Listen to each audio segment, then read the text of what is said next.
guys, welcome po sa video na to. So this video number 2 of our Unity game project. So in the last video guys, yung ginawa natin is nag-download tayo ng model dito sa mixamo.com. For this video guys, yung gagawin natin is i-import natin yung ginawa natin, yung ginownload natin na model. So ito po yung model na download natin, idol. So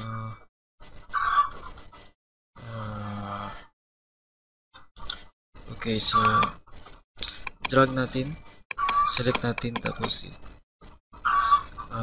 una isigawa tayo ng folder dito, folder,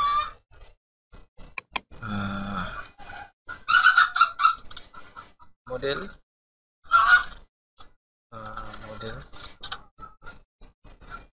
tapos dito i-drag natin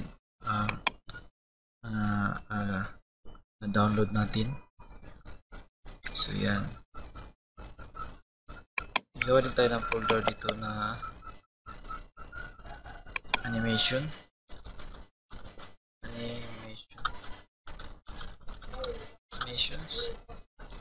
at gawa tayo ng folder din na materials, tapos textures.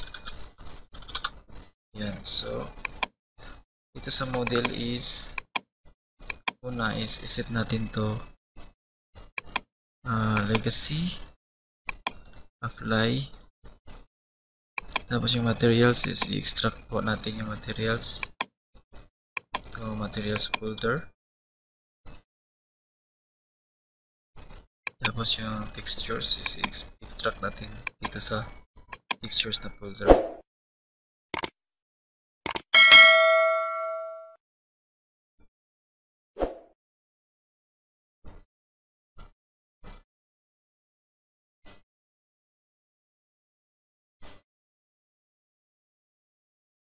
Yan. Dito sa game object, create tayo ng cube. Tapos set natin itong x to 500 yung scale, at saka dito sa z para magkaroon tayo ng ground. So yan, name natin ito to ground. Tapos i-drag natin ito dyan. Yan. Tapos i-increase natin yung height, scale natin yun, character natin to 50 by 50. Ito rin is 50. Yan, so character natin dyan. Yan yung character natin, pero walang materials yung character natin. So select natin at dito sa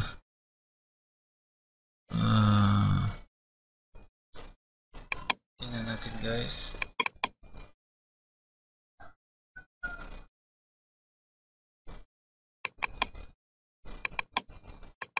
Select natin at dito sa materials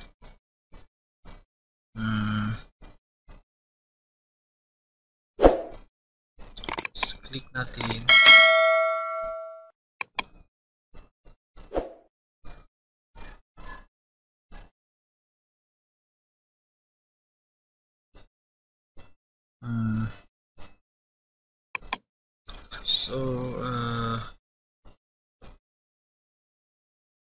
materials. So wala pong laman yung materials. Yan, so click natin yung materials na yan, select natin albedo,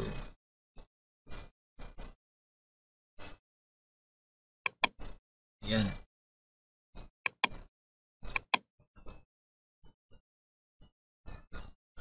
Yan po yung karakter natin. sa materials, yung metallic,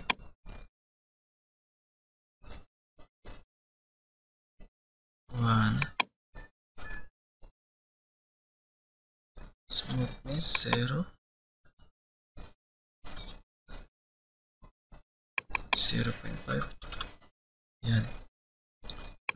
Normal map. Yan. Fix.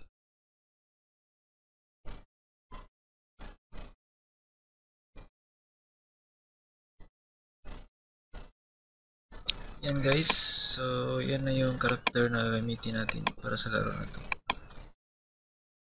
So, select natin.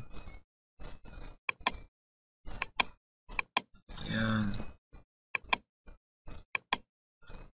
Tapos yung camera is ilagay natin yung camera as hierarchy sa kanya. Tapos i-move natin yung camera dito. Itaas natin yung camera. Yan, so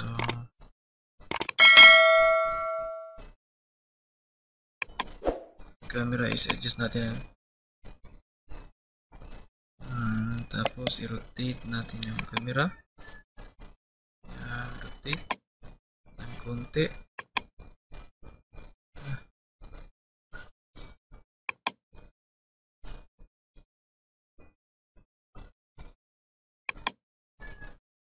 Tapos left.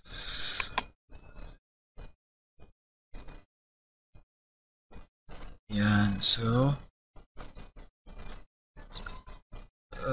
tapos guys, yan, so yan yung character natin. So pag click natin ng play, dapat makita natin yung character. So yan. So sa animation guys, may mga model tayo dito. So set natin to yung rig as legacy.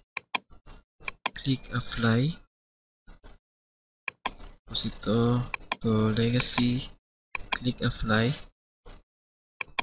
Naman to legacy. Click apply. At yung isa, yung panghuli is legacy. Click apply. So, yan. So yung gagawin natin is i-extract natin itong animation.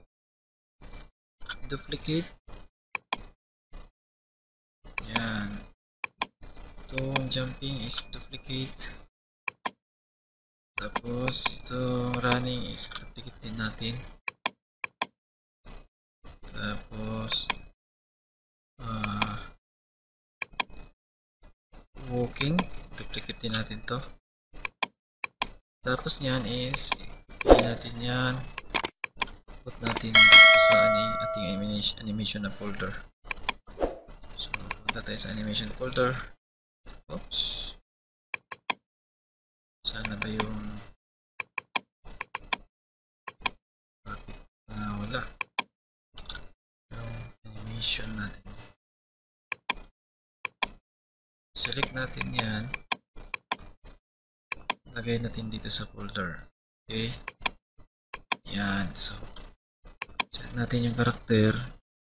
So makikita nyo na mayroong default animation. So default animation, lagay natin idle. Yan, save natin. Click natin play. Yan, so kung makikita nyo guys, naka-idle na po yung character natin. Tapos yung idle is kailangan natin na i-loop para makita natin kung ang itsura niya. So click play.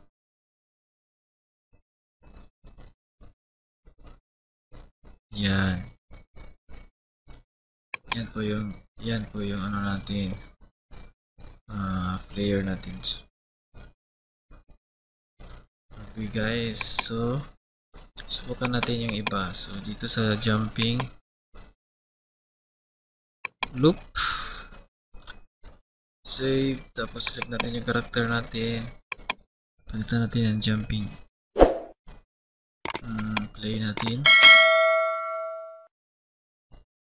Yan. Okay, so tumatalon yung character natin. Yan, so